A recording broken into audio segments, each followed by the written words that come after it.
Kedudukan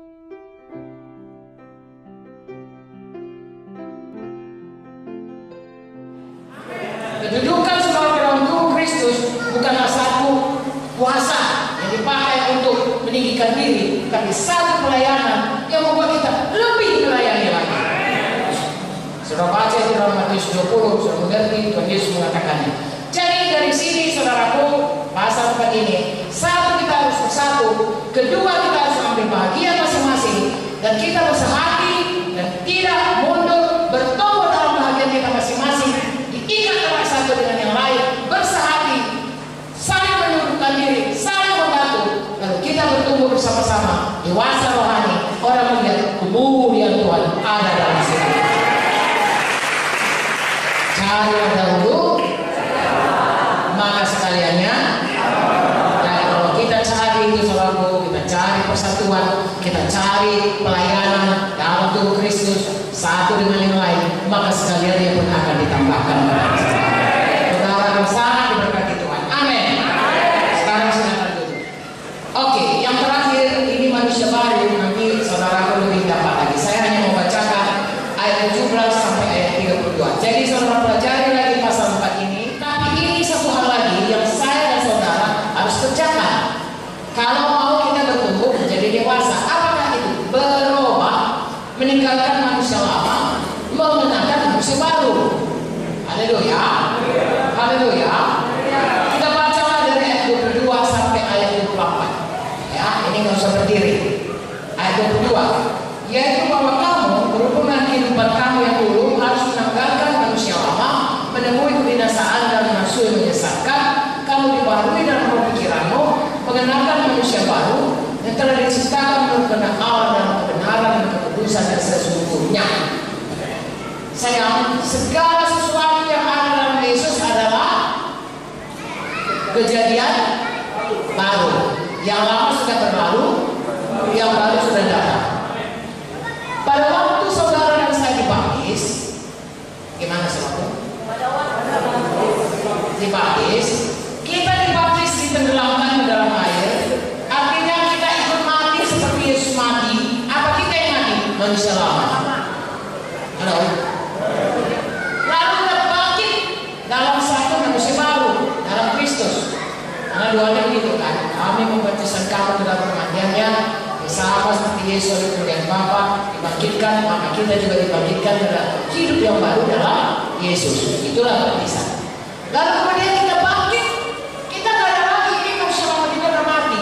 Yang bangkit nanti ini adalah manusia baru dalam Yesus, yang dibaharui terus pikirannya dan rohnya, dibaharui terus oleh firman Tuhan seperti yang kita katakan tadi, terus menerus dibaharui, dan sudah dibaharui harus dipakai, memakai manusia lama. Jadi seperti saya tadi, kalau tadinya pengarah, berubah jadi peramah.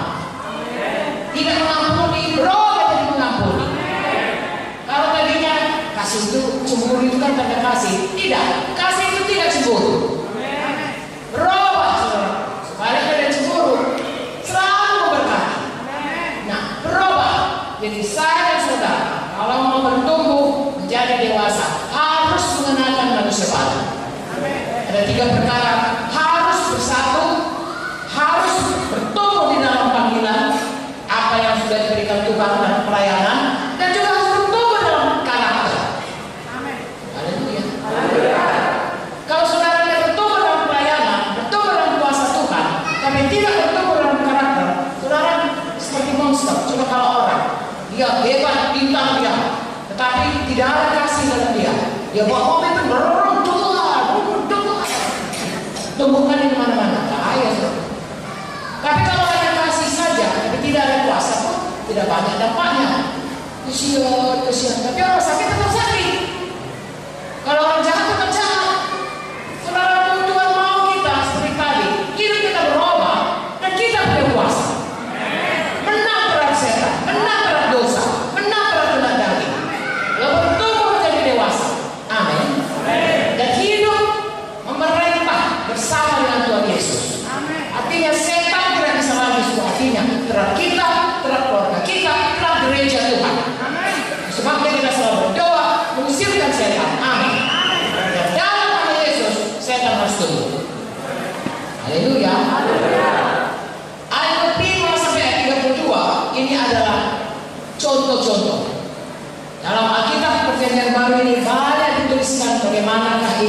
berubah menjadi manusia baru. Ada dalam buku Kolose, ada dalam seluruh buku, ada diterangkan bagaimana kita hidup sebagai anak Tuhan. Karena saya mau bacakan ini untuk mendapat gambaran kepada saudara bagaimanakah orang yang berubah dalam Tuhan. Apa sayang? Berubah dalam Tuhan. Apa sayang? Ya. Haleluya. Inilah dia contohnya. Ya, salah satu.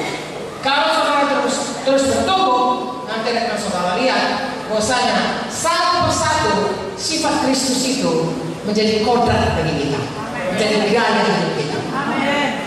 Sehingga seperti orang-orang Antioch yang mengatakan inilah dia Kristus kecil, orang-orang pun akan berkata pada GKI ini, Sibolga ini, orang itu persis seperti apa yang dibilang Tuhan Yesus kepada kita.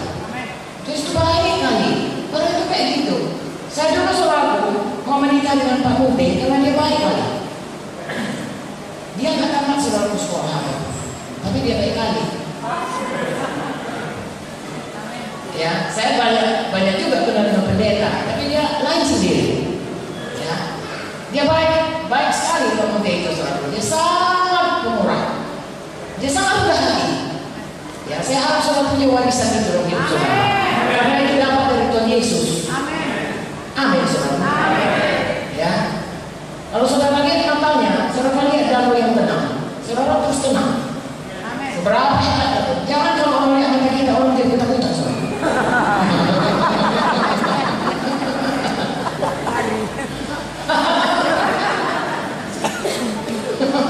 Kalau bahasa kami biar aku katanya.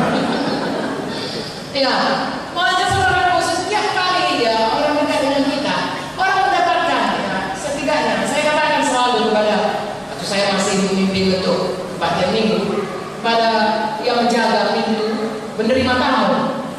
Ya, sekali seminggu kami bergantian ada penerima tamu. Ya, kumpul lagi dengan yang kedua syafaat, kumpul lagi di sekolah minggu. Ya, kalau penerima tamu saya katakan, tolonglah semanis manisnya senyum.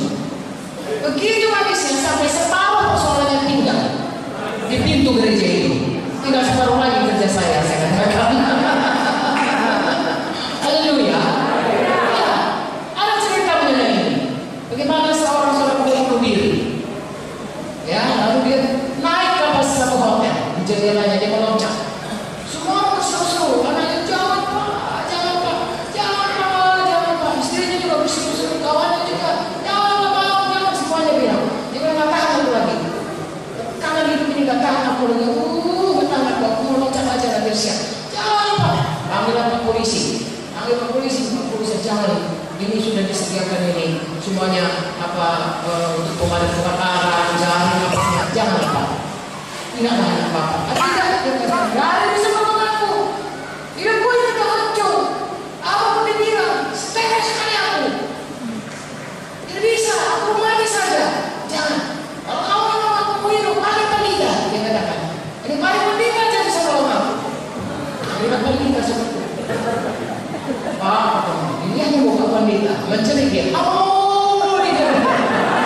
Lebih parah buka pendeta ini. Lebih stres sebenarnya. Taruh lagi harapanku. Nah, itulah anekdotnya. Maksudnya saudaraku, kita kalau datang, bawalah pengharapan kepada Tuhan. Kita yang terus bertumbuh oleh firman Tuhan yang hidup dalam hati kita, sehingga kita selalu saudara merasakan damai sejahtera, dan itu menyebar